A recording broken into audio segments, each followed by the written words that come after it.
Shu birinchi savolim, hayot qanaqa? Svet o'chmayaptimi asosiysi? Svet o'chib turibdi, afsus. Ozgina do'lab berishadi, keyin olib qolishadi. Sizga ham shunaqa taklif bo'ldimi? Har doim shu narsani aytib o'taman, tadbirkor emasman, biznesmen emasman. Katta pul ishlab beradigan odam emasman. Apelsin adashmasam birinchi bo'lib tekin qilgan. Ilovalariga qanaqa qaraysiz? Xohlaymizmi, xohlamaymiz, hammasi super app taraf ketadi. Open banking qilib turgan bu banklar emas, Humo bilan UzCard. O'zbekistonda haqiqatan mana kartalar soni aholi soniga nisbatan 2 barobar bo'lib ketdi, adashmasam. Pul o'g'irlanganda bir 5 ko'pi bilan 10 daqiqaning ichida polis olib chiqib ketadi. Ochilganiga bir kun bo'lmagan kartani qanaqa qilib ular bilib qolishyapti? Utechka qayerda bo'lishi mumkin? Ya'ni nimaga ular aynan ma'lum bir bankning mijozlariga yoppasiga qo'ng'iroqlari qanaqa baholaysiz? Demak, o'sha bankning o'zidan silib bo'lib ketishi mumkin. Bizning eng asosiy problema statistika. Hech kim raqam bergisi kelmaydi. Men bilmayman nimaga. Men rostini aytaman, PayPal nimaga kerakligini men tushunmayman. Apple Pay, Google Pay bu aktual masala, chunki bular O'zbekistonga kirish maqsadi bor. Bank tizimiga agar ish taklif qilganda qaytarmadingiz?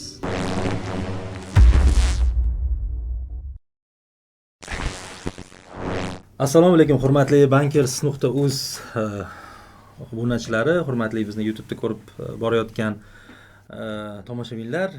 Uzoq muddatli tanaffusdan so'ng umid qilamizki, endi bu yog'iga muntazam ravishda shu bankers.uz podkastni davom ettiramiz va bugungi podkastimizda xuddi podkastning o'zi kabi uzoq kuttirgan bizni mehmonimiz Shuhrat aka Qurbanov bo'ladilar. Milliy banklararo protsessing markazida uzoq yillar rahbar bo'lib ishlaganlar. Hozir endi keyingina o'zlari gapirib beradigan deydi-yu. Shuhrat aka, xush kelibsiz. Assalomu alaykum. Rahmat. Shuhrat aka, endi biz to'g'risi men o'zim ham juda ko'p kutdim. Ishlayotgan paytingizda ko'p so'radim. Nimagadir shu bizga intervyu, bizdan boshqa hammaga intervyu ham, podkast ham berdingiz. Ruschada ko'p bo'ldi. Undan oldin boshqa o'zbekcha nimalarni ham ko'p kuzatdim, lekin shu endi bugungi nasib qilgan ekan deydimi, balki shu biroz nima deydi, erkinlikka chiqish sababchi bo'ldimi? Shu birinchi savolim, hayot qanaqa? Svet o'chmayaptimi asosiysi? Rahmat. Avvalambor assalomu alaykum. Hayot yaxshi, nima deydi? Hozir mana bir oycha vaqtinchalik dam olishdaman. Haqiqatda ham hayot bor ekan. Ana 4 ta devor, ofis kabinetdan tashqarida. Svet o'chib turibdi, afsus. Oldin ichda kamroq sezadigan bo'lsam, hozir ko'proq sezadigan bo'ldim. Yoki uydaligimni sezishgan. Bugun kecha kakras kanalda ham shu narsani aytib turdim. Endi svet katta muammo. Nima qilamiz? Yurtga kelgan to'y. Endi ana hamma joyga borib bankers.uzga kelmadi deganga, endi bilasiz, o'sha Humoda ishlab yurgan vaqtda bank masalalari bo'yicha iloji bo'lsa, nima deydi, o'zimni bir qanaqadir nima deydi, fikrim bildirishim sal baribir murakkabroq, chunki bu ishimga chambarchas bog'liq bo'lgani uchun, o'shaning uchun bankers.uzdan ozgincha qochib deb o'ylasangiz ham bo'laveradi. Endi hozir unaqa emas. Hozir siz aytgandek ozodlikda sal pal bo'lsa ham fikr ulashib. Kanalda ham endi baribir adashmasam o'z yozmasingiz ham. Banklar to'g'risida ham umuman bevosita to'lov tizimlariga aloqador gaplarni. Endi men o'ylaymanki, bugun suhbatimiz juda ham bir senzuralashib qolmaydi, ozgina erkinroq gaplashamiz va o'zi bizni ko'rayotganlarga ham qiziqroq bo'ladi suhbat deb o'ylayman. Shuhrat aka, endi baribir bevosita tanigan odam sifatida ham to'g'ri, endi bankier deb qarasa ham endi uzoq yillardan beri taniganlar, lekin keyinroq yangi taniganlar ko'pchiligi sizni baribir endi shu fintech sohasini endi nima deydi, mutaxassisi deb ko'proq shu Humo bilan bog'lab yoki bundan oldingi o'sha faoliyatingiz bilan bog'lab bilishadi, endi Globus bilan. Ya'ni kartochnik deydi-yu o'shasiga. Karta biznesini kartochnik bo'lmagan uchun ham rahmat. Kartochnik deb bilishadi. Shunga men shu baribir ayrim savollarimiz shu Humo bilan bog'liq bo'ladi. Endi umuman ko'rayotganlarga ham qiziq bo'lsa kerak. Baribir qurilishida bevosita o'sha noldan deyiladi. Noldan qurilishida o'zingiz qatnashgansiz. Shu ko'pchilikni qiziq bo'lgan savol. Mana amaliyotdan bo'ladi-yu, haligi ozgina do'lab berishadi, keyin olib qolishadi. Sizga ham shunaqa taklif bo'ldimi? Umuman o'zi ketish, qolish masalalari qanaqa tarzda kechdi? Masalan, qolib ishlash variantlarini ko'rdingizmi shu bo'yicha? Ayta olasizmi? endi nima deydi, hammasi ham aytib bo'lmaydi. Ana o'sha NDA degan narsa bor. Lekin bitta narsani aytib o'tmoqchi edim. Endi Humo boshidan davlat proyekt sifatida, bilasiz, infratuzilma yaratish proyekt sifatida boshlangan. Ya'ni bu hech qanaqadir biznes proyekt bo'lmagan, hech qanaqa bir siz aytgandek ulush degan narsa yo'q. Bu davlatda asosan o'sha yengitda infrastruktura yaratish, to'lov tizimini rivojlantirish va hokazo. Shu nuqtai nazardan meni ham o'sha Humoga chaqirishgan. Endi Humo yo'q edi, endi tashkillashtirilganda. Ya'ni men aytmoqchimanki, men qanaqadir tadbirkor emasman. Har doim shu narsani aytib o'taman, men tadbirkor emasman, biznesmen emasman. Katta pul ishlab beradigan odam emasman. Shuning uchun bu yerda ko'proq yana yengitdan yaratish masalasi bo'lgani uchun Humoga chaqirishgan.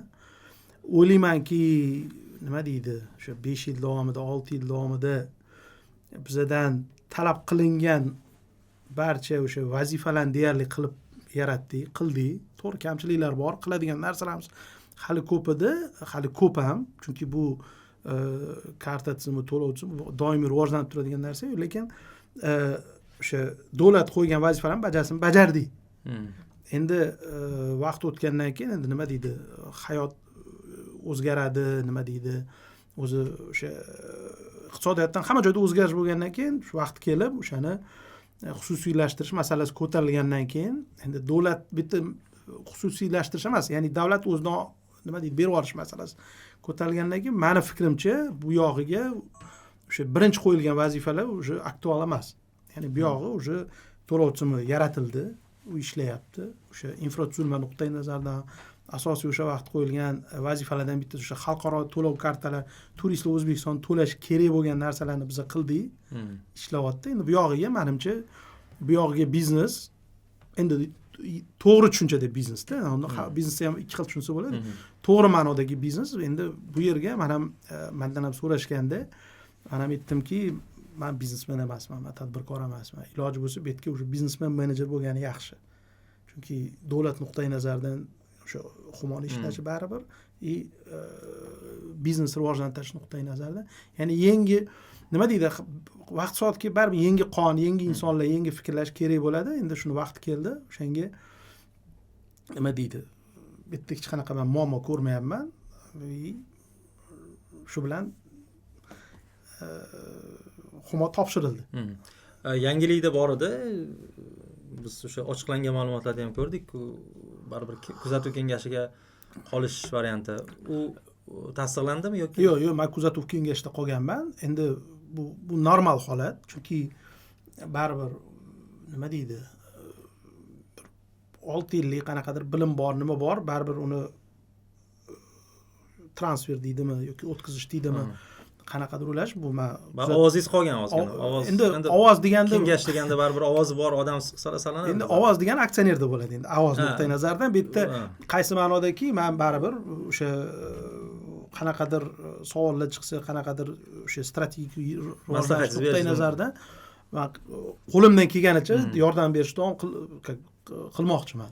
Endi u qancha muddatli hozir aytish qiyin, baribir qanaqadir tranzit. Bu normal narsa-da. Ya'ni bu hech kim mana ishlab turgan narsani kesib tashlab, davay yengillab bo'lmaydi demaydi. Endi bu normal narsa menimcha. Shu nuqtai nazardan bu ham aytganimdek, kuzatuv kengashidaman. Endi operatsion faoliyatga endi tushunganingizdek правление bor, правление shug'ullanadi. Asosiy 99% komanda o'sha yerda. Qanaqadir Humoda hech qanaqa bir endi Humoni gaplashmaylik degan bo'lsam ham endi Humoda hech qanaqadir bir negativ tarafga o'zgarish yo'q. Bo'lsa ham faqat pozitivga bo'lish kutilyapti, chunki komanda o'sha yerda xohish bor. Menimcha imkoniyatlar yana kengaysa kerak, chunki endi davlatning o'ziga yarasha qanaqadir nima deydi, davlat tashkilotlarining o'ziga yarasha cheklovlari bor. O'sha rivojlanish nuqtai nazaridan, boshqa nuqtai nazaridan endi menimcha imkoniyatlar sal ko'paysa kerak deb endi o'ylayman. Umuman shuradagi mana o'zingiz shu sohani ichida yurgan odam sifatida karta biznesining rivojini qanaqa baholaysiz? Mana oxirgi aynan Humoga bog'liq holatlarni emas, umuman O'zbekistonda tendensiya qanaqa ketdi? Oxirgi 5 yil yoki oxirgi mana 7 yil, 8 yilni olaylik. O'zgarishlar qayerga qarab ketdi?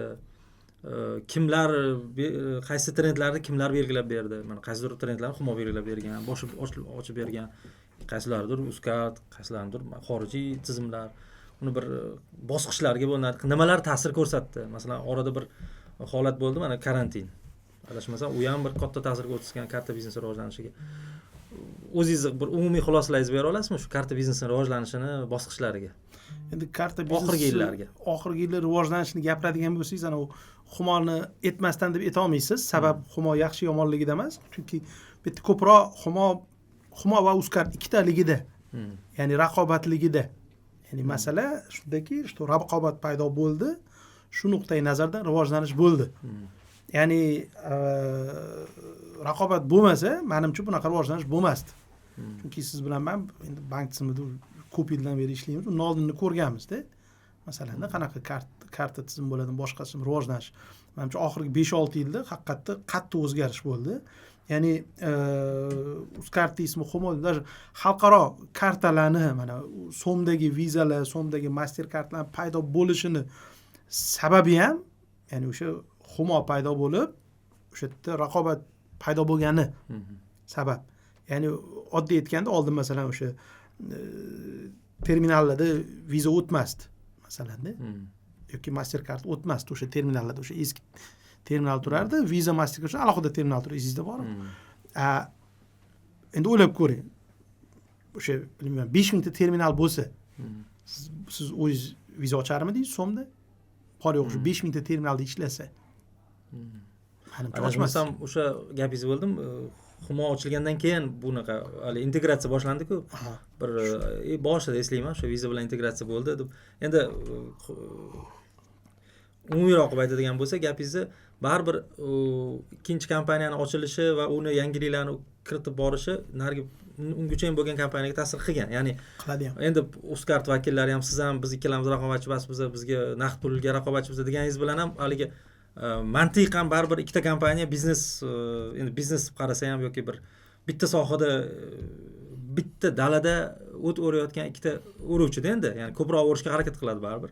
Shuning uchun baribir raqobat bo'lgan, haqiqatda aytganingizdek, hozirgi holatga kelishiga o'sha ochilishi ta'sir qilgan deb o'tdim. Davom etsangiz bo'ladi, ya'ni qanaqa endi bosqichlar o'sha faktor rivojlanishga olib keldi. Ya'ni o'sha endi nima deydi, kimdir yomon ko'radi, o'sha oddiy misol bilan tekin kartadan kartaga o'tkazmalar ham bu qanaqadir kuchli faktor bo'ldi. Chunki odam hech qachon o'tkazib, mana shu klikdami yoki PayMe'da pul o'tkazmagan bo'lsa ham oldin. Misol uchun bilmayman, bank ilovasida masalan Xazna bo'ladimi, IPK yo'li, Mobile bo'ladimi, farqi yo'q. Qaysi bank uzun bo'ladimi, Apelsin bo'ladi. Apelsin adashmasam birinchi bo'lib tekin qilgan. O'sha tekin qilganini ishlatib ko'rib, wow, zo'r ekan bu. Mana shu faktor ham o'sha raqobatda orqasida kelib chiqqan tekin P2P'lar ham ko'pchilikni o'sha kartaga o'rgatdi. Chunki men juda ham zo'r misolim bor. Oldinlari esingizda bo'lsa, endi student bo'lganmiz-ku. Masalan, men Xorazmdan, kimdir Vodiydan bo'lishi mumkin, to'g'rimi? Endi nima qilinadi? Pul berib yuboriladi. Studentga ota-onasi yo'q pul berib yuboradi ko'pincha. Pulni qanaqa berib yuboradi? Yo tanish bilishdan berib yuboradi, yoki ko'pincha taksistdan berib yuboradi. O'sha pitakka chiqardi, taksistga pul berardingiz. Borib siz o'sha taksistdan pul olardingiz. Endi u yerda ham har xil faktorlar bo'lgan, pul yetib kelmaganlar ham bo'lgan, taksistlar qochib ketganlar ham bo'lgan. No, baribir shunaqa edi. Hozir menimcha endi studentlarga hech kim taksilar orqali pul berib bormasa kerak. Hammasi o'sha kartasiga tashlaydi. Mana o'zimda ikkita student bor, ular ham ada kartaga pul tashlab yuboring deyishadi. Men ham kartasiga pul tashlayman. Naqd pul berganim esimda yo'q-da. Ya'ni bu ham bir faktor rivojlanishga olib keladiganda, bu ham sabab o'sha raqobat. Hamma gap raqobatda. Raqobat bor, bu bo'ladi. Xuddi shunaqa hamma yo'nalishdan-da. Ya'ni hozir masalan Humoni endi esimda bor nimalardan qaraydigan bo'lsak, Uzcard ham xuddi shunaqa asosiy amaliyot bu onlayn to'lovlar. Bizda endi P2P ham yakunga kiradi-ku, onlayn to'lovlar, kartadan kartaga o'tkazmalar, depozitlar asosiy. Terminaldan ko'p, даже bankomatdan ham ko'p. Bo'lmasa esingizda bo'lsa, bizdan ham olib tushsa, hamma bankomatga yurib pul haligacha ham shunaqa bor, lekin unaqalik kamayib ketyapti. O'sha to'g'ri, umumiy miqdorda bankomatdagi оборот oshib ketayotgan bo'lishi mumkin. Lekin o'sha ulushda ko'radigan bo'lsangiz, baribir o'sha yekom oshib ketyapti. Onlayn kreditlar, depozitlar hozir ko'ryapsiz, hammani onlayn vklad qo'yadi, onlayn mikrozayim oladi va hokazo va hokazo. Bu ham bir qanaqadir rivojlantirish, menimcha bu bozorni umuman o'zgartirib yubordi. Oddiy qilib o'sha BNPL model, mana buy now pay later, bugun olib keyin to'la deganda, u ham bu o'sha nima rivojlanishni oxir oqibatida bu ham rivojlanishini o'sha naqd to'lovlarida. Hozir menimcha deyarli hech kim demak, ko'pchilik deyarli naqdga olmayapti ham. Yoki o'sha BNPL qilib bo'lib olish oladi, yoki mikrozayim qilib oladi. Ikkalasi ham masalan qulay nuqtai nazardan. Yaqinda bir do'stimiz juda qiziq media loyihani boshlabdi. Telegramda Foresight nomli yopiq kanal. U yerda O'zbekiston, Markaziy Osiyo va global iqtisodiyotdagi muhim jarayonlar haqida chuqur va ishonchli tahlillar berib boriladi. Odatda materiallar The Economist, Bloomberg, Wall Street Journal, New York Times kabi odatda pul to'lab o'qiladigan nashrlarning materiallariga asoslanadi, lekin o'zbek tilida o'zimizga mos, kontekstimizga mos qilib berib boriladi. Agar sizda ham shunaqa chuqurroq moliyaviy bilimlarga, xabarlarga ehtiyoj bo'lsa, Foresight kanaliga qo'shilib, maxsus Foresight boti orqali unga obuna bo'lishingiz mumkin. Buni tavsiya qilamiz sizga. Rahmat. Endi mayli kartalardan sekin o'tamiz boshqa xizmat turlariga. Ilovalariga qanaqa qaraysiz? Masalan, ilovalar baribir bozorda endi oldin to'g'ri faqat sanoqli ilovalar bo'lgan, nebankovskiy deydi, nobank ilovalar, klik bilan payme edi. Klik oldinroq paydo bo'lgan, keyin payme paydo bo'ldi, keyin ayni yana bir ikkitasi qo'shildi, keyin o'sha boshqa haligi ilovasiz ishlayotgan to'lov tashkilotlari ham ilovalarni ochdi o'zinida. Keyin sekin banklar qaradi, kechikib qaradi albatta. Bu narsaga oldin jiddiy qaramas, chunki u paytda men o'zim bankda ishlardim, yaxshi bilardim bu narsaga banklar unaqa jiddiy qaramasligini. Keyin sekin tushunib, banklar ham kirib kelishni boshladi. O'zi umuman bu ilovalar borasida fikringiz, masalan, qanaqa shu mana biz eslasangiz, Humo o'zi ham statistika berardi. Qaysidir ilovalar sekin haligi nima deydi, turtib mana nariroq surib o'tirib oladiganday kirib kelishni boshladi. To'g'ri, haligi tekin P2P bilan kirib keladigan ilovalar bo'ldi, boshqa bo'ldi, yana qanaqadir aksiyalar bilan kirib keldi ilovalar, lekin bir xillari haligi joylashib oldi-da. Hozir mana tekinni olib tashlagan bo'lsa ham yoki bir pulli qilib qo'ygan, shu boshida apelsin ham mana tekin u dedi-yu, hozir mana uzun bo'lib ketdi. Hozir mana odamlar xayolida qolib ketgan o'sha ilovani nomi ham hozir endi to'g'ri uzun deb ishlashyapti, endi nomini aytaversak ham bo'ladi. Ya'ni so'ramoqchi bo'lganim, ilovalarni o'rni, umuman ilovalar borasida, ilovalarni ishlatilishi borasidagi fikrlaringiz qanaqa, mana fintech ekspert sifatida? Yana qanaqa nimalar kutayotgan bo'lishi mumkin o'zbekistonlik foydalanuvchilar ilovalar borasida? Ular qayerga qarab ketyapti? Endi mana super app darajasiga chiqayotgan ilovalar bor. Banklar ham qila oladimi shunaqa? Endi savol. Intervyu emas, podkast. O'z nechta ilova ishlatasiz hozir? Men endi kasb nuqtai nazaridan hammasini ishlataman. Yo'q. Odam sifatida bir 3 ta ishlataman, foydalanuvchi sifatida. Nimaga 3 ta ishlatasiz? Nimaga bitta emas, nimaga ikkita emas? Nimaga 4 ta 5 tasi turibdi ilova? Sizda. Yo'q, endi ayrim narsalarga ayrim ilovalar qulayroq. Ayrim nima deydi? Xizmat turlariga ayrim ilova qulayroq. Ayrim xizmat turlariga boshqa ilova qulayroq. Ya'ni masalan, men hali bitta ilovadan hamma ehtiyojimni qondirishni nimagadir hali topa olmadim. Endi bir xilla bitta ilova ishlataman deydi-yu, lekin menda unaqa emas nimagadir. Savolingizga asosan mana bu ham bir javobda. Nimaga o'sha ilovalar rivojlanyapti, birsi bir tarafga, bittasi ikkinchi tarafga, o'sha super app deysiz, boshqasiz, ya'ni ehtiyoj bor. Ehtiyoj borligidan hozir kimdir nima deydi, bir bu tarafga yugurib ketyapti, bir tarafga. Ya'ni super app maqsadi nima? Super app deysiz, super app degani o'sha bitta ilovada hamma ehtiyojingiz qondirilsa-da, bitta ilova. Maqsad shu. Yo'nalish ham xuddi shu. Lekin bitta muammo chiqadi, mana o'sha ishlatganingizda, menda ham masalan 10-15 ta ilova bor, qaysini ishlataman, qaysini ishlatmayman. Muammo nimada? Super app qilgan sayin ilova murakkablashib boshlaydi. Oldin nima qilardingiz masalan? O'sha farq yo'q, klik bo'ladi, payme kirasiz, mana bitta katta qilib pul o'tkazish degan turibdi. Perevod, shundoq bosasiz, pul o'tkazasiz, bo'ldi. Asosiy qiladigan ish pul o'tkazish bilan yoki to'lov uchun farqi yo'q, to'lov bo'ladi. Ya'ni aytmoqchimanki, bu juda ham sodda, ikkita tugmada o'zi yetib oldingiz, to'g'rimi? super appda sizda ichida mana masalan klik super appini ko'rdingiz, ichida страховка qilsa bo'ladi, bilet olsa bo'ladi. Bu zo'r. Lekin murakkablashib ketadi, ya'ni sizdan уже talab ham sizga ham oshadi-da. Ya'ni nima demoqchiman? Xohlaymizmi, xohlamaymizmi, hamma super app taraf ketadi. Chunki konkurensiya katta. O'zbekistonda endi har doim aytamiz, hamma joniga ham tegib ketgan unikal holatki, bizda open banking, ya'ni bitta kartani ikkinchi bankka ilovasiga bemalol ishlatsangiz bo'ladi. Ya'ni siz bankingizga bog'liq emassiz. Hozirgi kunda siz farqi yo'q, qaysi kartadan olsangiz ham xohlagan ilovani ishlata olasiz. Ya'ni raqobat juda ham kuchli ilovalar orasida-da. Ya'ni o'sha tekin P2P qilasiz, to'g'ri, siznikini ishlatishadi, tekin P2Pni yo'qotasiz, yana qaytib ketishadi. Bu degani raqobat kuchli bo'lgani uchun siz baribir ajalib yurishingiz kerak. Misol uchun adashmasam o'sha xaznada nimalarni kiritishgan, o'sha ZAKS pulini olish, ana bola tug'ilgan pulini olish, ijtimoiy to'lovlarda shu bilan oldinga chiqib ketdi-da. Ya'ni ko'pchilik, to'xta, mana bunda ko'proq narsa ekan deydi, buni yoqqa uradi. Misol uchun klik oldida o'sha shtraflarni qo'shib berdi, masalan, o'sha shtraf chiqarib qo'ydi. Payme keldi, yana bitta narsa o'ylab topdi. Ya'ni bu yerda har doim bitta qadam ketyapti. Bu raqobatni nimasida? Kuchi. Ya'ni bu tarafda nimaga ketamiz? Baribir bitta ilovada maksimal darajada hamma xizmatlarga intiladi hammasi. Hammasi maksimal darajada bo'ladi, lekin menimcha bu juda ham qiyin masala. Shu vaqt o'zida bu murakkab bo'lmasligi kerak. Va murakkablashib ketadi. Funksiya qo'shildimi? Funksiya qo'shildi, murakkab, lekin sizni asosiy o'sha payme bo'ladimi, klikni yaratuvchilarning asosiy muammosimi, dilemmasi bir tarafdan hamma narsa bo'lsa, ikkinchidan murakkablik yo'q hozir. Bilmayman, balkim qanaqadir искусственный intellekt qo'shishar, balkim bilmayman, AI ni qo'yib, siz masalan ertaga ovozda menga palon joyga palon narsa to'ladirsiz.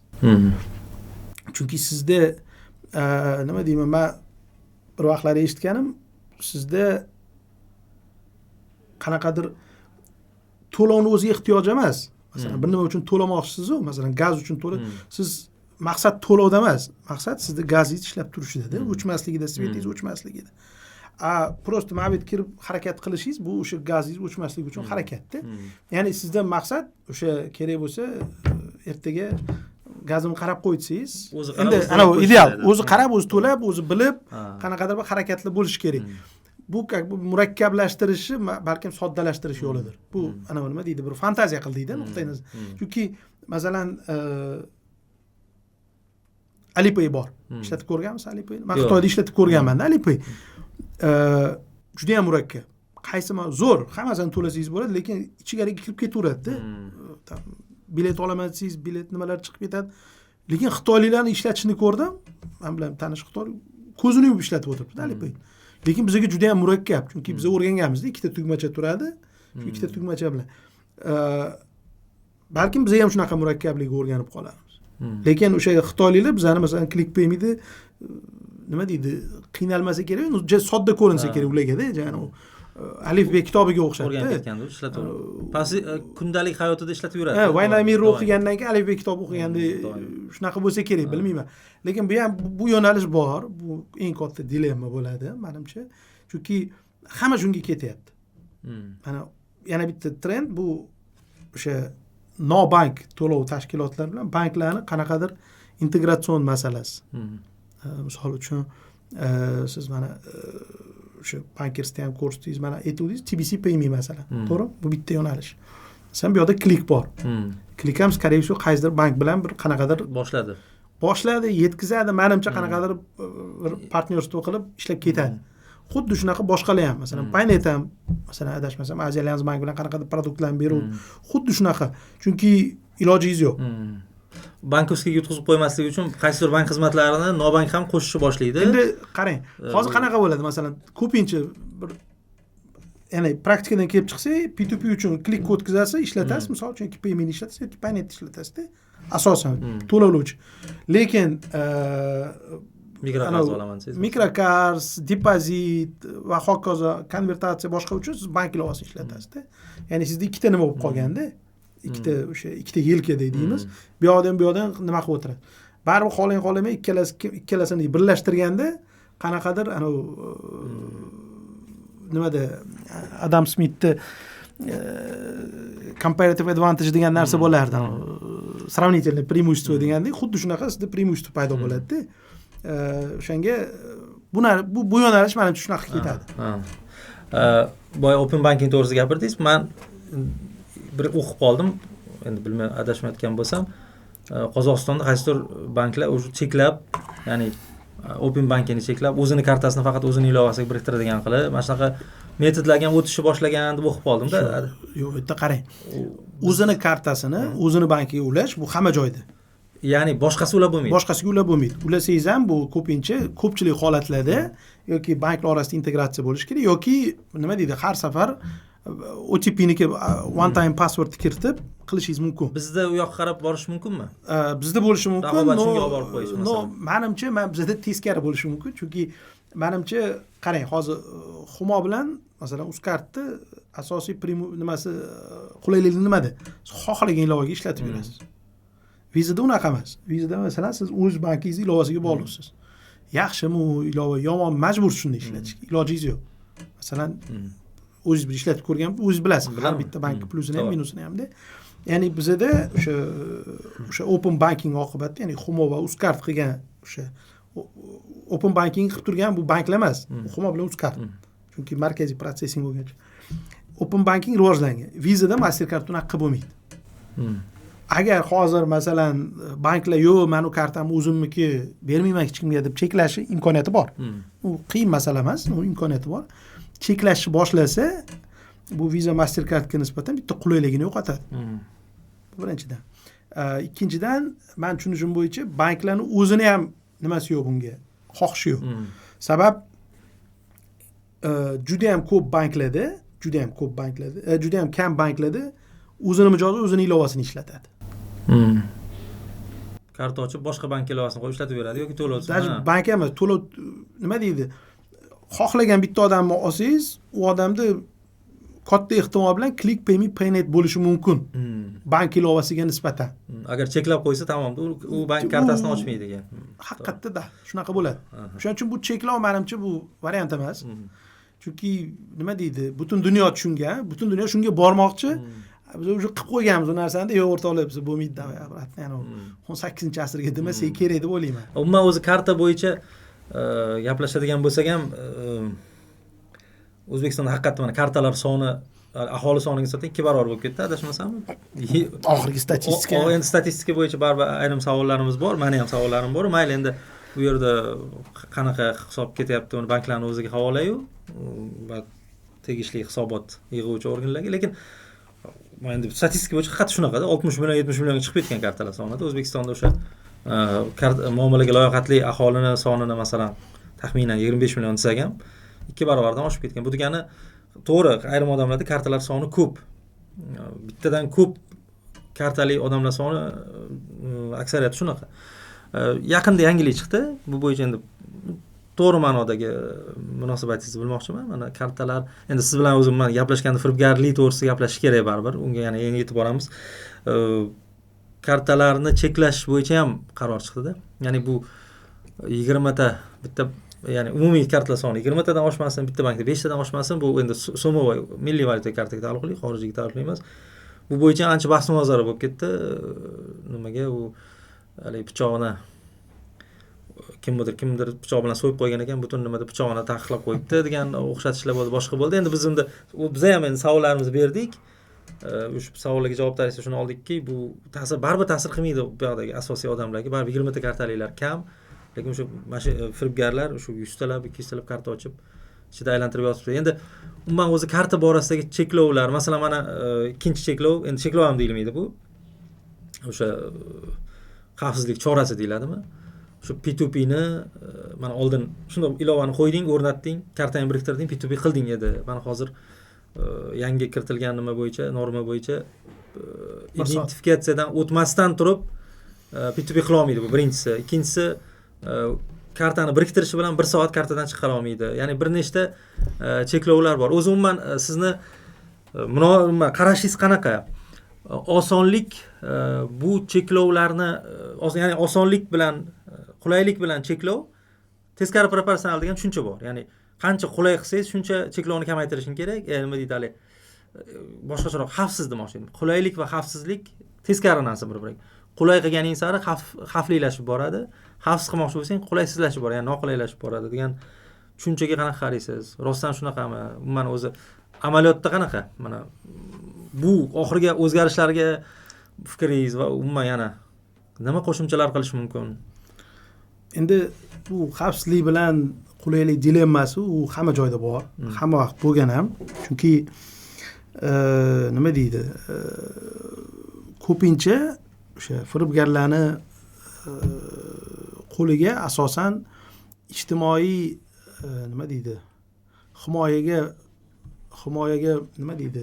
Ya'ni muhtoj odamlar ko'proq tushadi. Ha, shunaqa pensionerlar, O'sha yoshlar, pensionerlar tushishi mumkin, studentlar qanaqadir tushishi lgota olib o'tirganlar, ya'ni moliyaviy bilimi uncha katta bo'lmagan bo'lishi mumkin-da. Endi shu nuqtai nazardan o'sha firibgarlik ko'paygan sayin qanaqadir bosim kuchayadi-da. Nima qilyapsizlar? Nimaga cheklamayapsizlar? Nimaga bu narsani ham tushunish kerak. Ya'ni jim o'tirsangiz ham endi nima deydi? Hech nima qilmasdan o'tirib ham bo'lmaydi. Ya'ni odamzod o'zi ana vaksina o'zi immunitet paydo bo'lsa, normal bo'lib ketadi. Endi bu to'g'ri yo'l deyishimiz mumkin, lekin baribir davlat nuqtai nazaridan men tushunib turibman, shu bular jim turolmaydi-da chekkada. Bir nima qilish kerak. Ya'ni qaysidir cheklovlar to'g'ri, qanaqadir noqulayliklar kiritishi mumkin, lekin sal xavfsizroq qiladi. Qaysidir cheklovlar xavfsizlikka ta'sir qilmaydi, faqat noqulaylik kiritishi mumkin. Endi uni har bittasini baholab chiqish kerak-da. Misol uchun amaliyot ko'rsatib beradi. Endi farqi yo'q. 20 ta karta, 5 ta karta. Endi uni bir nima deyishim qiyin, uni o'rganish kerak-da. Mana masalan o'sha laboratoriyada deydi, mana qanaqadir ximiyada ham qanaqadir reaksiya qilganda oldin va keyin ko'rasiz, xuddi shunaqa qilib ko'rish kerak. Qancha kamaydi, qancha ko'paydi. Ya'ni o'sha kartalarning soni o'sha 20 ta deb cheklov kiritdi, nimaga ta'sir qildi? Masalan, men o'zim qanaqadir shaxsiy fikrim bo'lgan, uni ham tekshirib ham ko'rganman. Ya'ni men bu narsani katta effekt kutmaganman, chunki men o'zim o'rganganda, misol uchun kartalarning sonini oshishiga ta'sir qiladigan bitta fakt masalan virtual kartalarda. Masalan, Humoda o'sha virtual karta kiritilgan maqsad nima edi? Ya'ni bizda qanaqa masalan odamlar oyligini hammasini bitta kartaga oladi-da, xuddi o'sha kartani OLX da ham narsa qo'shadi, boshqa joyda ham qiladi. Ya'ni nima deydi? Bor yo'q puli bilan bozorda qop ko'tarib yurganda edi. O'shaning uchun biz virtual karta degan narsa o'ylab topganmiz. Ya'ni kerakli summa virtual kartaga o'tkazadi, to'lov qiladi. Yo'qotsa ham faqat shu summani yo'qotadi nuqtai nazardan. Bu ham bir kartalarning soniga ta'sir qilgan. Chunki odamlar masalan virtual karta ochadi, kimdir yopmaydi. Ochdi, keyin to'g'ri vaqtda o'tib masalan o'sha ilovalar bitta virtual karta ochishga o'zgarish kiritib qo'ydi. Boshda unaqa yo'q edi. Masalan 3-4 ta ochadigan ham bor edi. Bu ham bir faktor bo'lishi mumkin. Masalan 1 soat ishlatmay turish to'g'ri bu effekt beradi. Qaysi ma'noda? Chunki men shu vaqtda o'rganganimizda pul o'g'irlanganda bir 5 ko'pi bilan 10 daqiqaning ichida polis olib chiqib ketadi. Shunaqa ishlaydi. Ya'ni firibgarlar, ya'ni ularda hammasi sxema tayyor, o'sha drop kartalar bor. Siz o'sha kodni berdingiz-ku, o'sha bir martalik kodni berganingizda pulni olib chiqib ketguncha 5 dan 10 daqiqagacha vaqt ketadi. 10 daqiqadan keyin o'sha polis chiqib ketdi. 1 soatdan keyin o'sha polis topa olmaysiz. 1 soat ichida hatto ana kartalarda qaysidir tsepotchkada turgan bo'lishi mumkin, to'xtatib qo'yishingiz mumkin. 1 soat maksimum. O'shaning uchun o'sha 1 soatgacha cheklov bu effekt beradigan narsa, lekin bu ham qaysi nuqtai nazardan, ya'ni siz o'sha firibgarlik kodni berdingiz, to'g'rimi? Sizni kartangiz uladi qatgadir. Sizga masalan SMS keladi, karting ulandi. Ya'ni bu SMS olgandan keyin siz harakat qilishingiz kerak-da. Lekin afsuski buni harakat qilmaydiganlar ham bor. Nima? Tushunmadi SMS deydi. Masalan, bitta narsa bor, misol uchun bilasizmi yoki yo'q, masalan ilovangiz rus tilida bo'lsa, SMS rus tilida keladi, bilsangiz. Ilovani o'zbekcha endi til tanlasa bo'ladi-ku, hozir ilovalarda. Ilovangiz o'zbekchada bo'lsa, o'zbekcha keladi. Firibgarlar ko'pincha ruschaga qo'yishadi, SMS ruschada keladi, masalan ruschani tushunmasligi mumkin odamlarda. Haqiqat shunaqa bo'lgan. Ko'rganman, ko'p ruschada SMS kelgan, tushunmagan, mayli degan 1 soatdan keyin yechib ketishgan. Bu ham bir qanaqadir nima deydi? Firibgarlik nol qilmaydi. Lekin firibgarlar hayotini sal qiyinlashtirib qo'yadi. Xuddi shunaqa o'sha kredit 48 soat degan joy ham bor va hokazo bor. Endi buni boshqa tarafi ham bor-da. Masalan, endi ko'pincha kreditni birovlarga haqiqatda bilmayman, surishni kerak bo'lib qolishi mumkin-da. Dori uchun, boshqa narsa uchun u taraflar ham borda. Plusi ham bor, minusi ham bor. Endi uni o'lchash kerak. U qanaqadir indikator qilib yaxshi bo'ldi, yomon bo'ldi, shu joylar ham borda. Noqulayligini men o'zim ham sezdim yaqinda. Bu mana kreditni o'sha muzlatib qo'yib keyin boshqatdan tasdiqlaydigan qilib qo'yishdi-ku onlayn kredit. O'zimga ham nimagadir kerak bo'ldi, oldim. Tasdiqlatguncha vaqt ketdi. Falon nomerga telefon qiling dedi. Qildim. Keyin bizga hozir chiqamiz qaytib dedi. Qaytib chiqdi.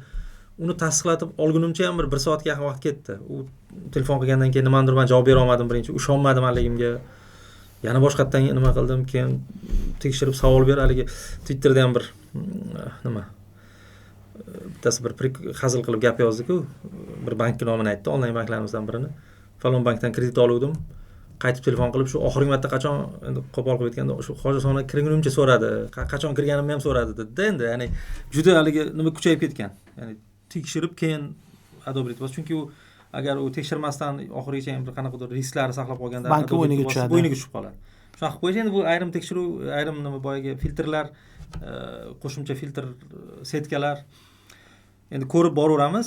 Firibgarlik to'g'risida gap ochilganda endi juda ko'p gapirilgan. Men o'z suhbatning asosiy qismini firibgarlikka bag'ishlash niyatim ham yo'q edi boshida u podkastda. Bitta savol, bu savolni men ochig'i Uzkart bilan bo'lgan podkastda nimaga shu savolni bermadingiz deb kommentlar yozishuvdi-da. Shu savolni sizga bermoqchiman, bevosita ham soha mutaxassisi bo'lganingiz uchun. Ko'pchilikni qiynaydigan savol ekan. O'zi juda ham men Facebookda kommentlarni ham o'qiyman. Karta ochdim bankka borib deyapti-da. Mana bitta odam, shaxs bankka borib karta ochyapti. Kartani ilovaga, o'sha bankning ilovasigami yoki qanaqadir to'lov tashkilotini ilovasiga biriktiryapti-da. Bir oradan uzog'i bir yarim soat o'tib qo'ng'iroq bo'lyapti-da oddiy haligi odamga. Siz bizdan karta ochgan ekansiz yoki siz nimadir narsa qilibsiz. Ya'ni firibgarlar telefon qilyapti. Oradan ko'p o'tmasdan, u mayli balki bir kun o'tibdir. Ya'ni savol shundan iboratki, u meni o'zimni ham qiynaydi-da.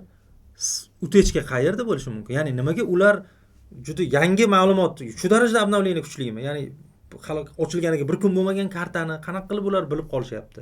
Shu darajada qaysi joyda biz bilmadim, men endi bu savol qay darajada naqadir bilmadim, lekin meni o'zimda ham ayrim tanishlarim shunaqa hali karta ochgani ko'p bo'lmaganda, u kecha ochilgan kartaga qanaqa qilib firibgargacha yetib boryapti uni karta ochganligi.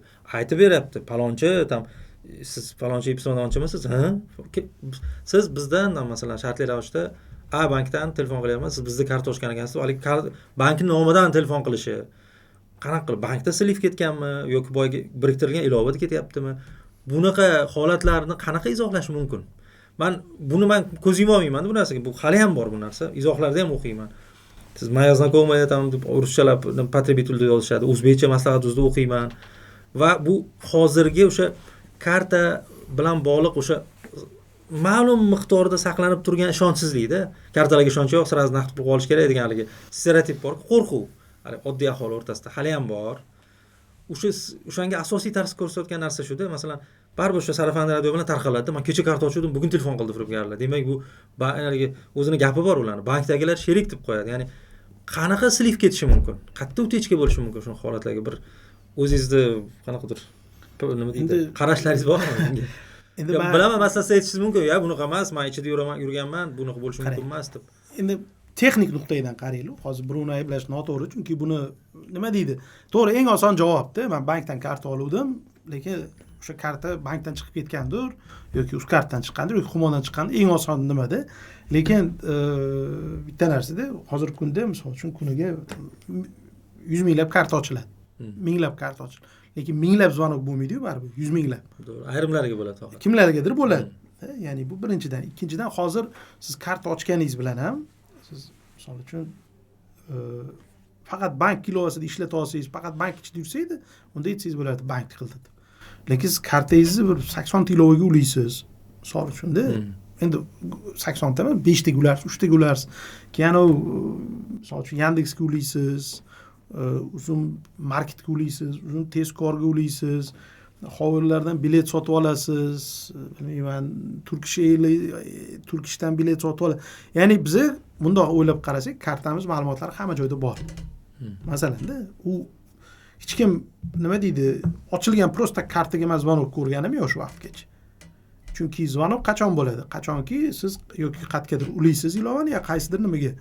Endi nima deydi? Sizga efirga chiqquncha prosta o'zingiz uchun bir nima qilsangiz bo'ladi, olib qaysidir yengil telefon raqamga, bitta raqam olib, banklardan 3-4 ta bank yurib, karta ochib ko'ring. O'zi menga masalan bo'lmagan kartalar. Yo'q, menda masalan menga ham mana kartalarimiz soni juda ham ko'p haqiqatdan. Yaqinda 20 ta masala chiqqan, men yopib ham chiqdim. Mana shu yil telefon qilishni boshlashdi. Shu joyiga ham bitta savol. Mayli bu holat birinchi holatdir, ikkinchi holat. Aynan ma'lum bir bankning mijozlariga yoppasiga qo'ng'iroqlari qanaqa baholaysiz? Demak, o'sha bankning o'zidan silib bo'lib ketishi mumkin. Masalan, shu holatlar bo'ldi. Mayli endi bankning nomini aytmaymiz. Haqiqatda mana ijtimoiy tarmoqlarda kuzatdim. Masalan, shartli ravishda o'sha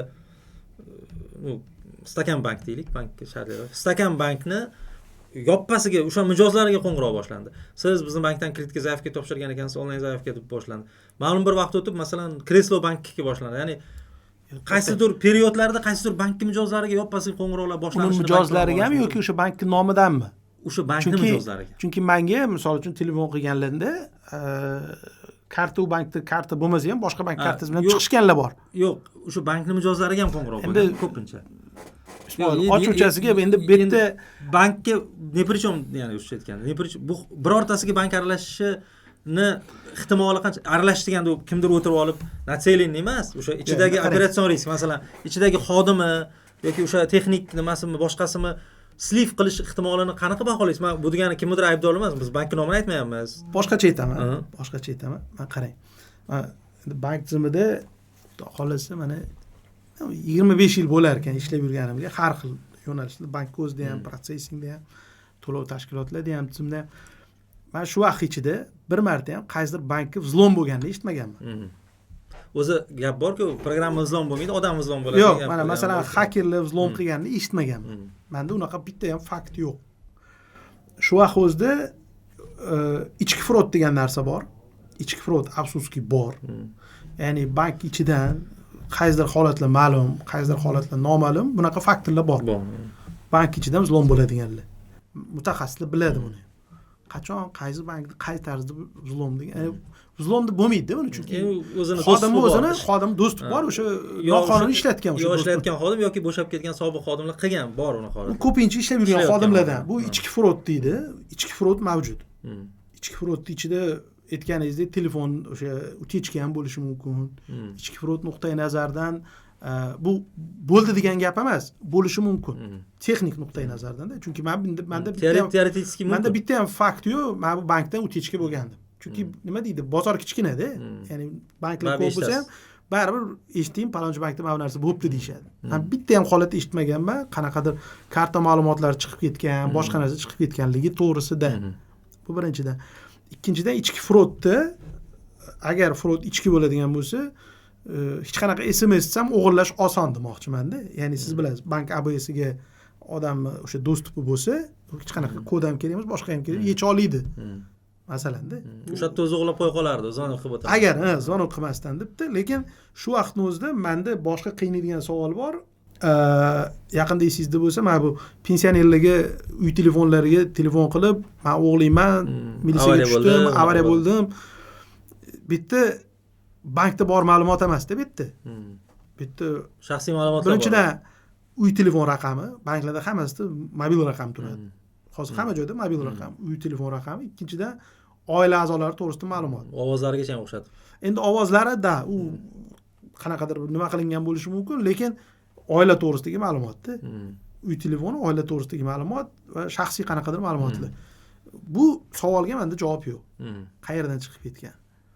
Lekin aytaman, eksperiment sifatida aytganingizdek, o'zingiz masalan, bilmayman, bir haftadan keyin, 10 kundan keyin chiqadigan bo'lsa, ishqibozchiligi boshqa nomerga bitta telefon registratsiya qilib, 4 ta 5 ta karta ochib, har xil banklarda sinab ko'rish kerak. Sinab ko'rsangiz bo'ladi. Keyin ayta olasiz. Mana biz 10 ta qildik, 10 tadan 2 ta holatda bizga telefon qildi. Ya'ni qaysidir bank kartasini ochgandan keyin qaysidir bank ilovasini, ya'ni boshqacha qilsangiz bo'ladi. Bitta karta ochib, 10 ta ilovaga ulab, bir kun qaysinga ulaganingizdan keyin zvonok boshlangan. Lekin boshqa tarafi ham bor. Endi u bankka bog'liq emas, bitta faktor bordi. Mana bizda nafaqat bizda, masalan, Rossiyadan boshqa davlatlarda ham telefon raqami orqali pul o'tkazma degan narsa bor. Bu qulay narsa. Qaysi ma'nodaki, ya'ni siz telefon raqamingiz, karta raqami o'sha 16 ta raqamni eslab yurishingiz shart emas. Endi hamma ham eslayolmaydi.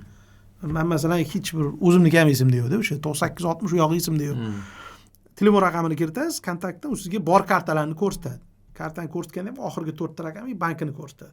E'tibor bergan bo'lsangiz, ko'p yil o'zi tanlab jo'natasiz. O'zi tanlab jo'natasiz. Bu zo'r, bu qulaylik. Lekin boshqa tarafi bor. Tangani boshqa tarafi xuddi shunaqa firibgar telefon raqamingizni bilib kiritib karta ro'yxatiga do'st bo'ladi. Karta ro'yxatini bila oladi. Karta ro'yxat deganda ham u sizga hech qanaqa shaxsiy ma'lumotingizni olmaydi. U faqat nimani biladi? Oxirgi 4 ta raqamini aytadi, bankini aytadi. Endi bizda odamlar, misol uchun, palonchi bankda 27-19 degan kartangiz bormi? So'ng bor deydi-da. Qayerdan bildi deydi. U aslida bilgani yo'q, nomi bilan nimani aytdi faqat. U bilim bilan hech nima qila olmaydi. Ya'ni bu fakt, bu nima deydi? O'sha qulaylik bilan xavfsizlik deysiz-ku. Qulay narsadan xavfsizlikni buzib o'tish uchun bu ham bir foydalanishda. Balkim mana shu narsadan foydalanadiganlar bordir. Chunki telefon raqamlarimiz hamma joyda. Ana Facebookdan kirsangiz, telefon raqamini ham ko'rsatib qo'yibdi bitta ikkitalar o'zim registratsiya qilganda. Endi firibgarlik to'g'risida baribir qancha gaplashsa ham shuncha kam unga alohida. Endi biz juda ko'p gaplashganmiz. Umuman moliyaviy sotqinlikka borib taqaladigan joylari bormi? Unga haligi butun boshli strategiyalar qilindi, ishlanyapti. Bir natijasi boya aytganingizdek qanchalik bo'ladi, bo'lmadi, buni statistikani ko'rish kerak. Masalan, 2023-yil qancha odam firibgarlik qurboni bo'ldi-yu, 2024-yil qancha odamlar firibgarlik qurboni bo'ldi. Endi 2025 qancha bo'ladi? Agar o'sha qanaqadir o'sha nima deydi? Bizda eng yomon narsa, mana shu narsa endi o'zingiz qalda aytib o'tdingiz-ku, statistika deb. Bizda eng asosiy problema statistika. Hech kim raqam bergisi kelmaydi. Men bilmayman nimaga. Masalan, o'sha Xumoda bizda to'g'ri 4 yil ketdi. Men raqamlarni berish boshlaganimizda, ya'ni imkoniyat yo'q edi, qo'limizda texnik imkoniyat yo'q edi. Balkim qanaqadir yetarli xohish bo'lmagandir. Lekin mana shu firibgarlikni biz bilmaymiz hamda, yiliga qancha o'g'irlik bo'lyapti. Qancha ko'paydi, kamaydi. Chunki bizda masalan ichki ishlar beradigan statistikada umuman firibgarlik o'tiradi. Bu umumiy firibgarlikning ichida o'sha uyingizga kelib ana lo'lilar aldab tilla olib ketgan ham bu ham firibgarlik. Masalanda, ya'ni yer sotib olib beraman deb pora olganingiz ham bu ham firibgarlik, bilasiz. To'g'rimi? Mana u qaysidir bitta odam yer olib beraman dedi, bu ham firibgarlikda. Ya'ni общий umumiy statistikada firibgarlik deb ketadi.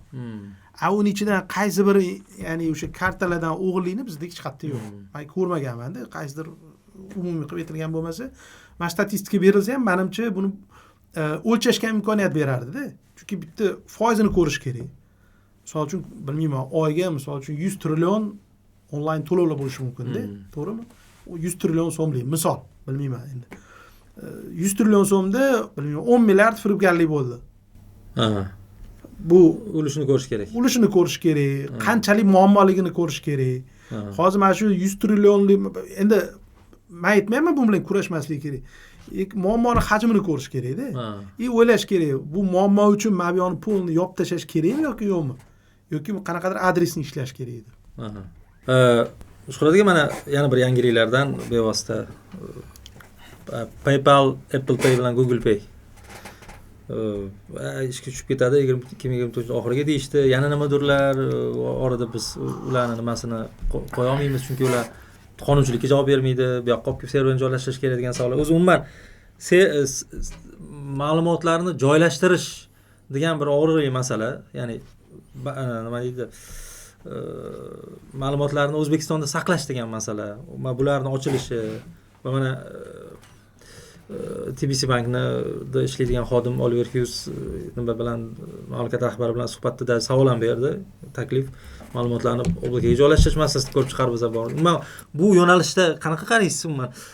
Apple Pay bilan boyagi PayPalni yoki Google Pay ishlashi qachon ishlaydi? Ma'lumotlar qanaqa joylashtirish masalasini qanaqa hal qilishadi bular? Umuman yechimlar qanaqa? Endi bu yerda PayPalni alohida yechish kerak, Apple Pay, Google Payni alohida yechish kerak. Chunki bu har xil narsa. Chunki PayPalni ishlashi bu eski masala, o'sha freelancerlar ishlatadi va hokazo deyishyapti. Rostini aytsam, men bu muammoni umuman tushunmayman PayPal bo'yicha-da. Chunki PayPal bo'yicha hech qanaqa cheklov yo'q. PayPal o'zi xohlamayapti kirishga. Men tushunishim bo'yicha-da endi har xil vazirliklarga biriktirildi, san bor deyildi. Men rostini aytaman, PayPal nimaga kerakligini men tushunmayman. Ya'ni o'sha odamlardan so'rashni boshlasang, ular nimaga deb to'lashni boshlaydi. Mana Amazonda to'la olasan, boshqa, lekin bu freelansga aloqasi yo'q. Freelansning asosiy maqsadi pulni qabul qilish. To'g'rimi? Pulni qabul qilish. Men tushunishim bo'yicha har xil o'sha Stripe, Payoneer va hokazo instrumentlar bor. Lekin PayPal kelsa, hamma o'sha to'lash yetadi. Birinchidan, ikkinchidan bu PayPal qimmat narsa, bundoq qarasang, chunki men tanishlarim bilan ishlatib ko'rgan, ya'ni foizlari 3-4%, 5% pul chiqarishga. Endi mayli, unga to'xtalmaymiz, lekin Apple Pay, Google Pay bu aktual masala, chunki bular O'zbekistonga kirish maqsadi bor. Bu masalani adashmasam 2020-yilda biz birinchi marta Markaziy bank bilan o'sha Apple Pay, Google Pay ga aloqaga chiqib, ko'targanimizda ular qiziqib, bo'ldi, bizga qiziq, keyingi yil rejaga qilamiz degandan keyin o'sha qonun chiqdi shaxsiy ma'lumotlar to'g'risida va o'sha qonunga bitta o'zgarish kiritildi, ya'ni o'sha shaxsiy ma'lumotlarga aloqasi bor barcha nimalar O'zbekiston saqlanishi kerak degan. Bu bundoq qarasangiz, bu to'g'ri talab. Ya'ni siz bilan ma'lum ma'lumotim bu yerda saqlanishi kerak. Hech kim hech qanaqa nima qilmayapti. Xuddi shunaqa o'sha qonunda o'sha transchegaraviy ma'lumotlar almashinuv degan joy bor. Ya'ni masalan sizning ma'lumotingizni men chetga chiqarishmoqchi bo'lsam, misol uchun-da, men sizga so'rashim kerak. Hurmatli Ismoil, qarshi emasmisiz? Men sizning ma'lumotingizni chet elga chiqib, chet elda saqlab, chet elda обработка qilsam. Siz o'sha galochkani qo'yasiz-da, qarshi emasman deysiz, okey. Qonun talablari bajarildi. Lekin bu yerda sal boshqacharoq masala, ya'ni siz ham, men ham deyarli hammamiz Apple bilan Google ilovasi telefonni ishlatamiz. Ya'ni ular server O'zbekistonda qo'ymasa ham biz o'sha yerda akkaunt ochganmiz. Google o'sha Telegramga pul sotib olamiz, ya'ni kartamizni ulaganmiz. Ya'ni bizning ma'lumot Google bilan Apple'da bor. Kartangiz ma'lumoti ham bor, shaxsiy ma'lumotingiz ham bor, geopozitsiyangiz ham bor, uyingizni ham biladi, yurgan joyingizni ham biladi, hammasi ham biladi. Ya'ni Google'da, Apple'da barcha ma'lumot bor. При этом serveri yo'q. Serveri yo'q. Hech kim uni blok qilmayapti. Telegramda ham xuddi shunaqa, WhatsAppda ham hammasida xuddi shunaqa. Ya'ni nima demoqchiman? Bor holatdan kelib chiqaylik. Hozirgi kunda siz bilan ma'lumotimiz bor. Apple Pay bilan Google Pay'da bitta o'zgarish bo'ladi. Siz kartangiz raqami bilan Google'ga jo'natasiz, sizga token beradi. O'sha harf va nimadan tashkil topadigan qanaqadir uzunlikdagi nima beradi, shifr. O'sha tokeningiz har doim yuradi. Ya'ni bitta farqi, siz o'zingiz jo'natib o'sha tokenni olib to'lov qilganingizda o'sha token aylanib keladi. Bitta farqi shu. Ya'ni sizni Ismoil Turopov degan ma'lumot Google'da o'sha kiritib qo'ygansiz, Google Play'ga. Apple Store'ga ham kiritgansiz. Masala shunda. Endi hozir Google va Apple nima deyapti? Akalar, menda mana shu ma'lumotlar bor. Ana. Bu sizlarda ham bor ma'lumot. Ya'ni karta raqamingiz o'zingiz bankingizda turibdi. O'sha tokeningiz o'z raqamingizda turibdi. Terminal daningiz o'zingiz bankingizda turibdi. Mana shu token uchun oladigan ma'lumot uchun men O'zbekiston server qo'yishim kerakmi deyapti. Kimdir aytish kerak, yo'q, agar faqat shu bo'lsa kerak emas deyish kerak. Bir botir chiqish kerak edi, yo'q, kerak emas deb qo'l qo'yib berish kerak edi. Shu joyda to'xtab qoldi. Chunki eng og'ir narsa qo'l qo'yish. Botir odamni sinmasa? Endi yo'q, botir odam emas, botir. Vazirlik o'tib ketdilar. Yo'q, botir odam emas. Ya'ni bitta odam chiqib aytish kerak. Yo'q, mana yoki aytish kerak. Mana to'xtanglar. Menga sxema chizib beringlar. Men sxemani ko'ray. Agar normalniy bo'lsa, men qo'l qo'yib beraman. Misolda yoki ruxsat beraman. Chunki Apple nima, Google nima deyapti? Apple bilan Google oddiy narsa aytyapti. O'rtoqlar, O'zbekistonda Visa bilan Mastercard ishlayapti. To'g'rimi? Xuddi shunaqa sen kartangiz bilan chet el to'laysiz. Ular o'zining serverini qo'ymagan. Xuddi shunaqa Telegram qo'ymagan, boshqalar ham qo'ymagan, ishlayapti. Prosta biza deyapti, ana publichniy kompaniya, ya'ni bizning aksiyalarimiz nima qilyapti? Ertaga bizga nisbatan qanaqadir shtraf, sudebniy nima kelmasligi uchun bizga shunga hozirdan tushuncha beringlar deyapti. Mana shu tushunchani kimdir bersa, menimcha Apple ham Google ham bir oy bo'lmasa 2 oy, 3 oy, 4 oyda keladi. Apple bilan Google nimaga kerak? bitta narsa, hozirgi kunda chet elliklar Apple Pay bilan O'zbekiston to'lab yuribdi bemalol. Masalan, AQShdan keladimi, Yevropa davlatlardan Apple Pay, masalan, Humo terminalida Apple Pay, Google Pay bilan to'lab yurishibdi. Ularda muammo yo'q. Gap faqat bizni o'zimizni kartalarni o'zimizni kartalarimiz siz bilan mani hokazolarni o'sha Apple ga ulab to'lashdi. Buni yaxshi tarafi, masalan, ko'p o'sha Apple Pay, Google Pay kirgan davlatlarda naqdsiz to'lovlar hajmi foizi ulushi oshib ketgan. Sabab telefonda oson. Telefonda oson, pin kod termaysiz. Asosiy joyi pin kod termaysiz. Masalan, o'zingizni yuzingizni yoki отпечаткingiz bilan mana telefoningizni tekkizingiz Apple'da juda ham oson, masalan. Hech nima qilmaysiz, tekkizasiz o'tib ketadi. Google'da sal boshqacharoq. Bu to'lashni osonlashtiradi. Ya'ni odamlar ko'proq to'lashni boshlaydi karta bilan. Chunki naqd yonida karta olib yurmasligini to'g'ri, men masalan men ham Humo Pay'ni to'lab yuribman. Ana u kuni nima bo'ldi? Telefon zaryad tugab qoldi. Kartadan to'layman, kartam pin kodi esimga tushmaydi-da. Yangi karta edi, pin kodi esimga tushmayapti-da. Chunki men Humo Pay'da to'lab, ana pin kodini ham termagandan keyin to'lab yurganman. Keyin eslolmadim-da, keyin zaryadlantirib keyin to'ladim. Yo'q, keyinroq to'lab boraman dedim-da, shu bilan qolib ketdi-da. Sabab mahalladagi magazin edi, tanishadi. Chunki naqdim yo'q. Nimada o'sha nima deydi, portmoneda karta bor edi. Narigizda pul yo'q, telefon zaryadi o'chgan. Endi ya'ni o'sha bog'liqda bu ham. Shu nuqtai nazardan mana shu masalan PayPalda muammoni bilmayman. Google bilan Apple'da muammo kichkina. Ya'ni kimdir o'sha qaysidir mutasaddi vazirlikmi, tashkilot to'xtanglar, menga ko'rsatinglar nima haqida gap. Mana bu sxema haqida. Bo'ldi, muammosi yo'q, bosaveringlar desa bo'ldi. Shuhrat aka, endi o'ylayman, yana gaplashamiz-ku, balki qanaqadir mavzulashtirilgan podkastlar ham qilamiz. Endi baribir kontingent nuqtai nazaridan kelib chiqib, baribir bankirlar, O'zbekiston bankirlari, bank xodimlari baribir ko'rayotgan bo'lishi mumkin-da bizni. Shuning uchun bank sohasini bevosita to'lov tizimi, boyagi fintech o'z yo'liga, bank sohasida ham birozgina bir 5 daqiqa bo'lsa ham gaplashsak, yana bir mana ko'p o'z bank tizimi endi hamma biladigan o'zgarishlar, hamma ko'rib guvoh bo'lib yurgan o'zgarishlarni boshdan kechirishda davom etyapti. Bir xususiylashdi ayrim banklar yana bir ko'proq aksincha davlatlashdi deydi-yu. Ko'proq davlatga bog'lanib qoldi bir xil banklar. Umuman sizga to'g'ridan-to'g'ri shaxsiy savol, bank tizimiga agar ish taklif qilganda qaytarmidingiz?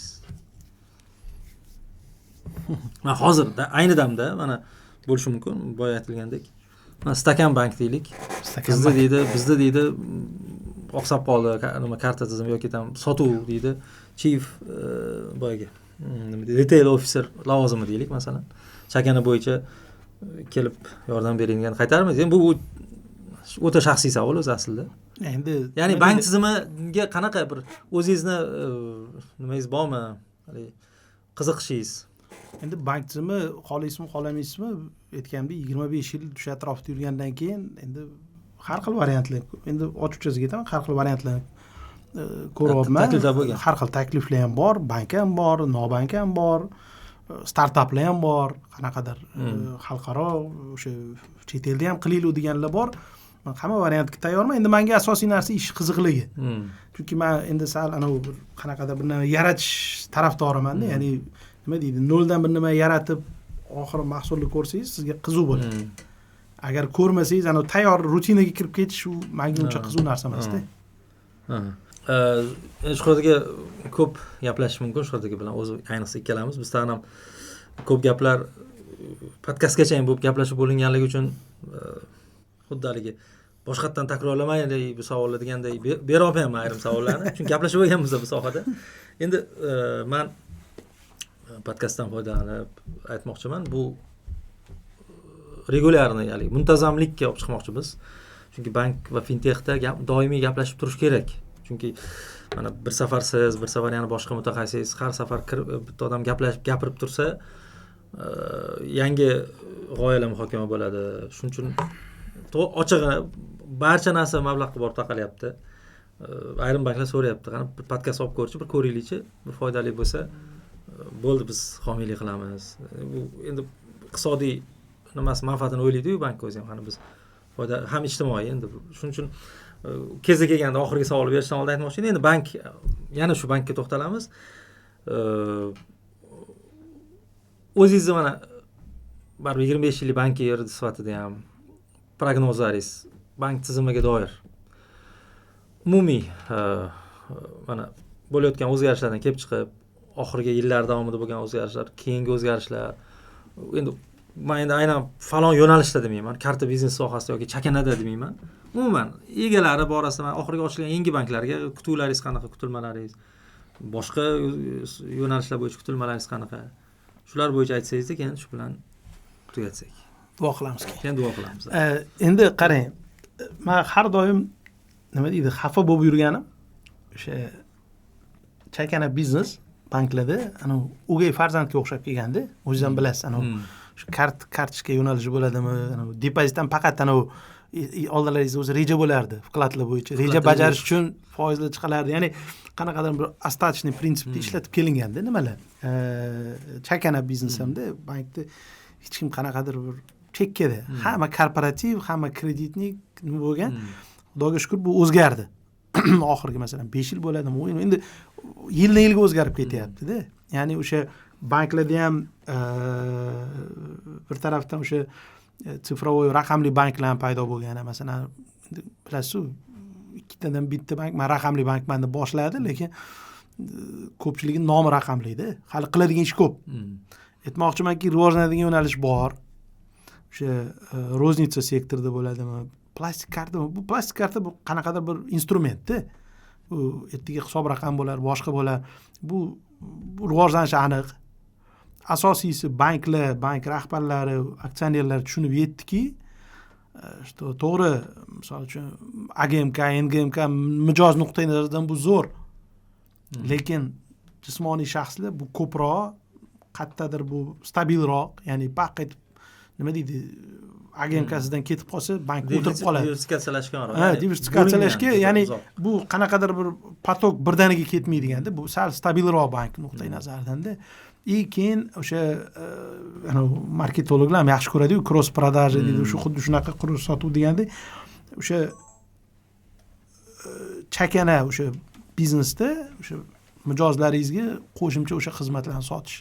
Men hayron bo'lib ko'rdim, ana o'sha LinkedInda qarab o'tirsangiz, har xil chiroyli должность nomlar bo'ladi-yu, banklarda.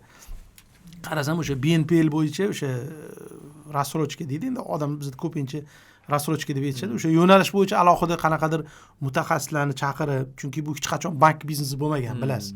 Bu ko'pincha qanaqadir o'sha pastdan kelib chiqqanda, misol uchun o'sha kim kredit aziya bo'lardi, keyin o'sha ishonch bo'lardi va hokazolar bo'lardi. Bu pastdan kelgan biznesda, lekin banklar ham bu tarafga yo'nalishga kirishni boshlayapti. Chunki mijozlarda ehtiyoj bor. Ya'ni odamlarga, men hali ham aytgan, odamlarga kredit kerak emas. Odamlarga mashina kerak, televizor kerak, kir mashina kerak va hokazo kerak. Ya'ni bu kredit bu bor yo'g'i qanaqadir bitta qadam o'sha televizor uchun-da. Odamlarga banklar televizor sotishni boshlayapti. Kredit kartalar, men kecha hayron bo'lman. Kredit kartalar ham juda ham zo'r ketyapti. Ya'ni uni ham plyusi minusi bor. Endi nima deydi? Kredit karta ham bir qanaqadir mana ruschada serебряный pula deydimi, yo panatse bu ana hamma muammo hal qiladigan nima emas. Lekin bu ham bu qo'shimcha produkt. Chunki odamlarda qancha shunaqa nimalar ko'paysa, maqsad qanaqa? Odamlar pulni shu sandiq tagiga bosib qo'ymaslik, ishlatsin. Iqtisodiyotga tushirsin, sotib olsin. Puli yetmasa yordam berib turaylik va hokazo, qanaqadir pul aylanishi nima bo'lib turishida maqsad. Shu nuqtai nazardan banklarga o'sha birinchi o'rinda o'sha raqamliman degan banklarga rivojlanish yo'nalishi ma'lum. Bu yo'nalishda ketiladi. Xohlaysizmi, xohlamaysizmi, to'g'ri, hamma endi hamma bank ikkita primyeri bor-da. Bu yoqda Tinkoff deydi, bu yoqda Kaspi deydi. Kimdir Tinkoff bo'lishni xohlardi, endi hozir o'sha Tinkoff yo'q. Kimdir Kaspi bo'lishni xohlardi. Ya'ni bu degani bu qanaqadir ikkalasi ham bir nima deydi, toza bank emas-da. Bu o'sha mix. O'sha biz bilgan bank 2.0, bank 3.0, bank 4.0 deyishadi. Unaqa narsa emas. Bu o'sha biz bilgan klassik bank ham emas. U biz bilgan raqamli bank ham emas-da bu. Ya'ni o'sha kredit sotmayapti. Bu odamlarni shu ehtiyojiga kerak bo'lgan narsalarni sotyapti. Baribir bizning banklar ham boradi bu narsaga, sekin-sekin bo'lsa ham.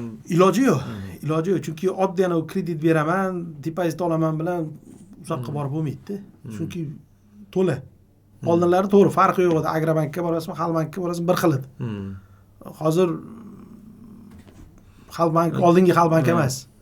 Hozir endi servis masalasi ham birinchi o'ringa chiqadi. Qulaylik, boyaga haligi mobil ilovani UX dizaynidan tortib filialga borgandagi haligi приятный bo'lib, yaxshi o'tirib, zo'r gapirsa, servis modeli zo'r bo'lsa, ya'ni bir nechta faktorlar ta'sir qilyapti. Endi biz banklardan o'zgarishlarni men o'zim yoritib ko'rib, kuzatib boramiz. O'zgarishlar bor, endi mijozlar balki sezayotgandir, balki sezmayotgandir. Endi gaplashdik. Men o'ylaymanki, bu hali bir 100dan birini gaplashildi. Boya aytganimdek gaplashadigan vaqt qisqa ekan, o'zi podkast o'zi 1 soatdan oshiq bo'lmasligi kerak degan gap bor. Siz nima deydi? O'zini zeriktirmaslik merasi bor. Kesib o'zi kesilgan gap ham bo'lmadi, faqat juda bir yaxshi gaplar bo'ldi faqat. Diplomatik. Diplomatik. Men endi ochig'i o'zimcha yozib keluvdim. O'sha endi Humo bo'yicha ham, hattoki o'sha Uzkart bo'yicha ham, umuman to'lov tizimlari borasida ham qanaqa qaraysiz, xususiylashtirish masalalari boshqa dedimda, keyin o'yladim, bu narsa bunday olib qaraganda qiziq emas. Xo'p, bo'ldi, o'sha ketgan odam yoki o'sha xo'p direktor ishlagan odam deyiladi. Qanaqa ishlanadi bu narsa? Deb shuning uchun men o'ylaymanki, yana bir gaplashadigan gaplar juda ko'p. Men yana bir yig'ilamiz. Men yana bir mehmon chaqirib turib, uchalamiz bir gaplashishimiz mumkin. Shuhratga rahmat. Biz bugun kimnidir qanaqadir savoli bo'lsa, albatta yozib qoldiradi deb umid qilaman. Men o'shanga qarab ham, kommentga qarab, izohlarga qarab yana mehmon chaqiramiz. Bitta narsa Shuhratga, bu balki kesib tashalar. O'zingiz bevosita hamkasb sifatida shu tarzdagi podkastlarga keyingisiga masalan, o'zi bir savol qilib bermoqchi ham bo'ldim boya. Kimni taklif qilishni tavsiya qilgan bo'lardingiz? Mana umuman bank tizimi, fintech bo'yicha kim bilan gaplashish qiziq bo'lishi mumkin, odamlarga eshitish qiziq bo'lishi mumkin. U xoh mijoz bo'lsin, xoh bankirlar bo'lsin. Endi bankirlardan ko'p, bitta emas, ikkita emas, bor. Nima deydi, ibrat oladigan bankirlar ko'p-ku. O'sha raqamli banklardan bo'ladimi, boshqa bo'ladimi? Hozir bir nima deyish qiyin. Taklifim albatta yozib yuboraman. Shaxsiyga. U odamni keyingisiga chaqiramiz albatta. Syurpriz bo'lsa, chunki bor haqiqatda, qiziq nima qiladiganlar. Endi o'zbek tilida gapiradigan bo'lsa, undan ham yaxshi bo'ladi, chunki ruschada ko'pda haqiqatda nima qiladiganlar. Biz shu kontent yaratmoqchimiz, bank va moliya fintech sohasida o'zbekcha kontent muntazamlikka erishmoqchimiz. Boya aytganimdek, Shuhratga yana bir bor rahmat. Ishlaringizga omad, qayerda bo'lsangiz ham. Men o'ylaymanki, bizani shu paytgacha bo'lgan nima deyman, maslahatlaringizni yana davom ettirib, yana ayamisiz degan umiddaman. Qayerda bo'lsangiz ham o'sha sohaga hissa qo'shishda davom etasiz degan ishonch bildiramiz. Katta rahmat. Rahmat hammaga.